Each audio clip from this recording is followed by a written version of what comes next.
Yeah. All right, that's a shout out for Jay Watt if he's watching. Hi YouTube, how you doing today? So, saw some videos recently I wanted to comment on. This might be a long one. Got my notes here. Pretty interesting videos. So I saw a video this weekend. Oh, hold still. I saw a video this weekend.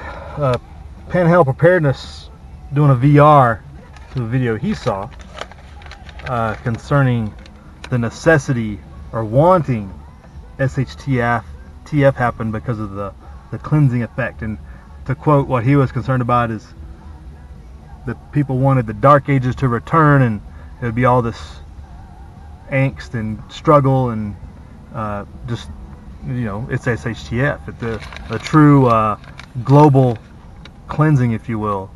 And Panhandle did a good video on that, and I commented and whatnot, and like, yeah, that's pretty unrealistic to want to go back to the Dark Ages, but to expect it as well is kind of ridiculous, because we ain't going back to the Dark Ages. It would take a long it would take nuclear fallout plus to get us back to the Dark Ages, and I could talk about that a little bit in here.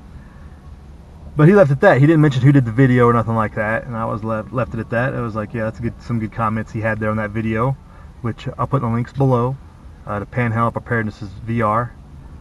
And then I saw the video this morning. I'm pretty sure it was the video. It's the only one I could think of. It popped up on my suggested videos list. It was from Mike Helton, Preparedness and Survival and Preparedness. Is that Mike Helton Outdoors?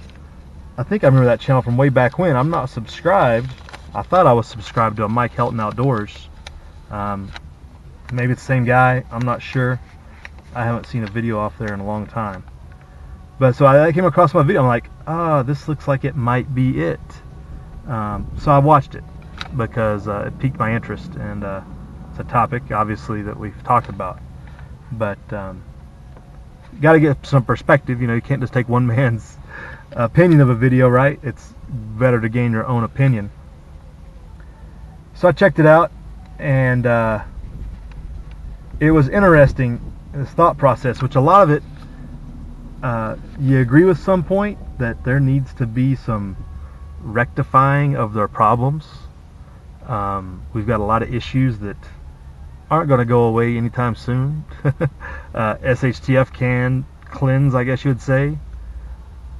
He even, you know, recognized that a lot of innocent people will die, but still wants to encourage it to happen, which I find kind of concerning. I don't want that to happen. I wouldn't, you know, I'm not going to sit here and beg that we have the next third world war just to cleanse the earth. That's not my job. I see that as that's God's job, but that's a separate discussion. But he went on, and had some interesting comments.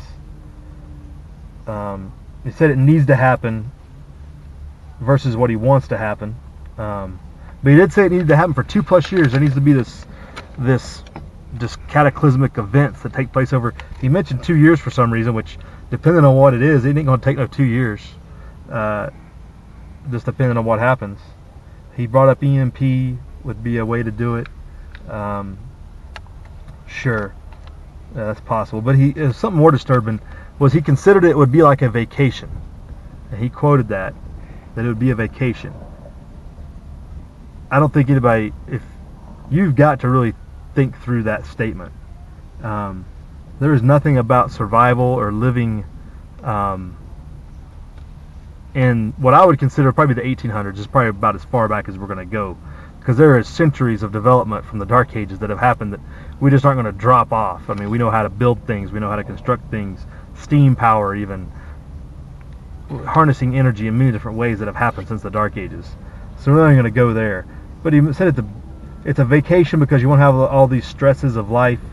You know, you won't have to worry about your bank statements, your job and stuff.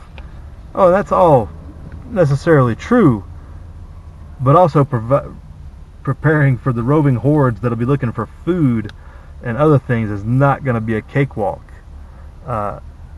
He seems to think that he's prepared to lead his sons through this apocalyptic future.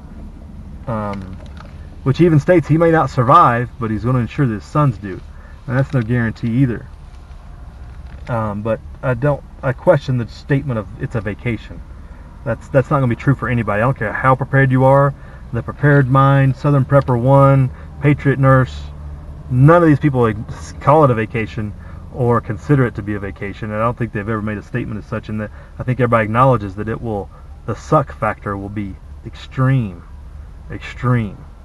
because the transition just to having to go catch your own water or doing the maintenance to keep your systems up to get you water, whatever you have established, is going to be extreme. A lot of work, a lot of days in. You're not going to have the AC to go and relax in. You're going to have to work all day, and hopefully, well, actually, you're going to be doing siestas. We're going to be going back to a whole different way of living.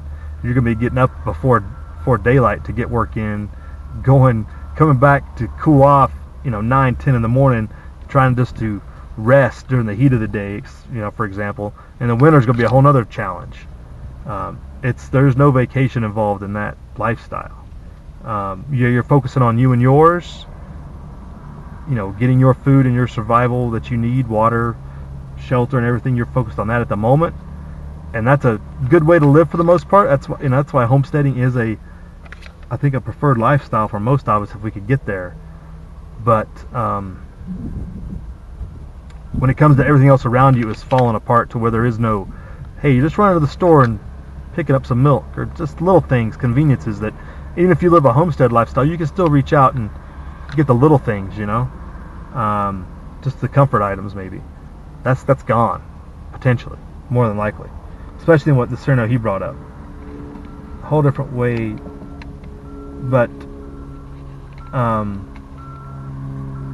think the biggest problem that I have with his statements is he's trying to solve social ills, our problems with our society, with this event, and that's not necessarily going to happen. Just because you have this big event doesn't mean we're going to come out the other side of it okay.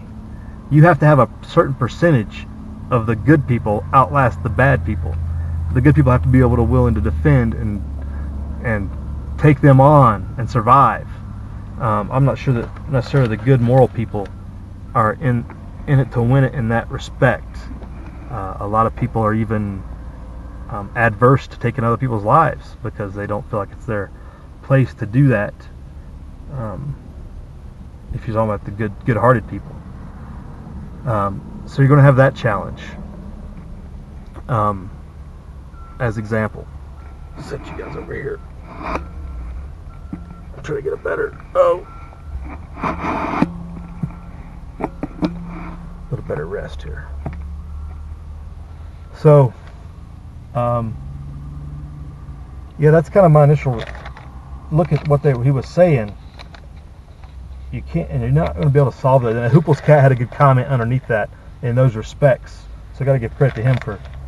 I thought about it, wrote my note down about that. Trying to solve the social ills with this event is not a good idea. But Hoople's also said it in a comment I saw down below, which was good. So I'm glad I'm not the only one crazy enough to make that comment. But I'd also say that, and I've said this long time in a lot of chats, we can't put our problems off till our next generation. We see the problems here and now. How do we deal with them so that our children don't have to deal with them, right? We don't want them to have to go through any more, because we know the pain train's coming. Why would we want to wait and delay it until it affects their life more so? And they have to be the ones that deal with it, our grandchildren. If we can deal with it here and now, wouldn't we want to? So that's one thing that, Mike, I think, was in the right heart about, but just expecting some outside event to take care of that is not necessarily a good. It's just an odd way of thinking about it, I guess, when we have to put in the work to change things.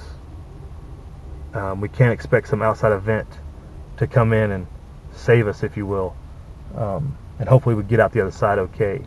I don't think that, just like the Roman Empire fell, it took Europe centuries to recover. you can imagine what's going to happen in America and North America, even the world potentially, because everything's so tied together now.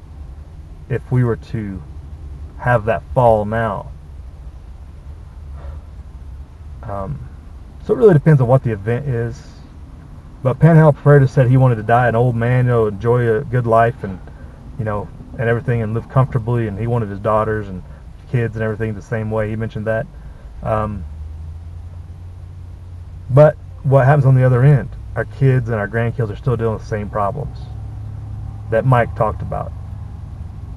So there's some, I have some disagreement and some understanding with what Mike said, but also with what Panhandle Preparedness said with that respect, that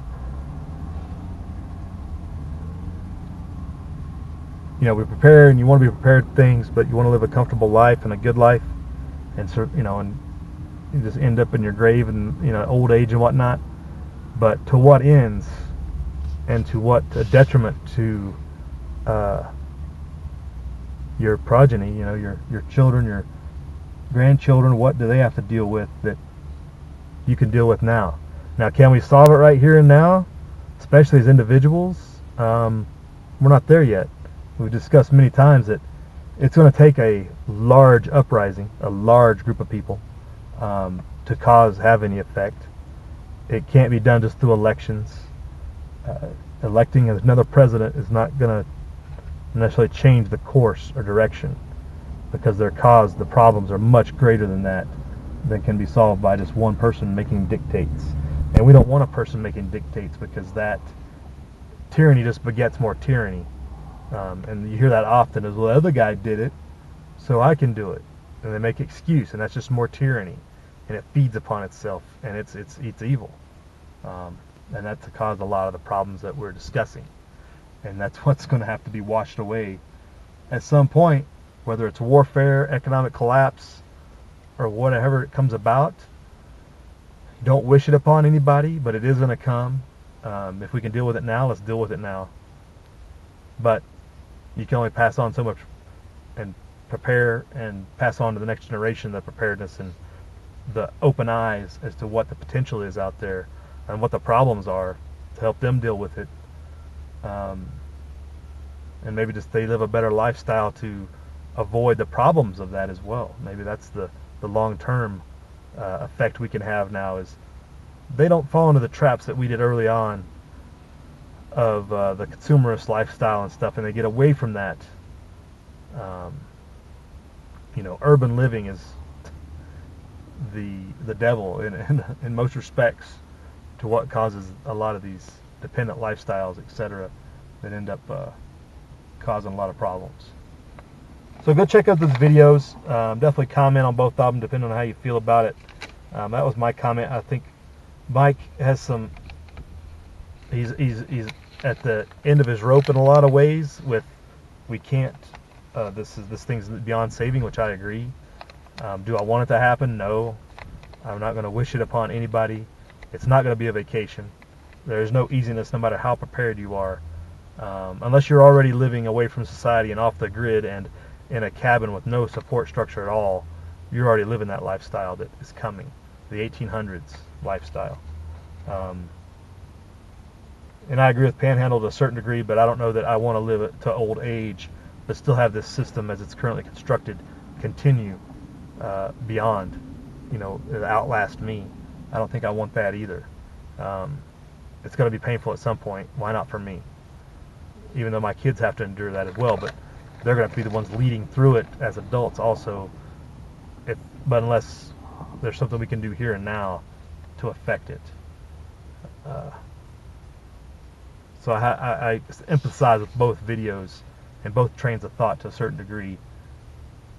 We all got to get there together. Let's work together to find ways to avoid this or to change it. So my thoughts, YouTube, go check those videos out. It's a good discussion. Live free.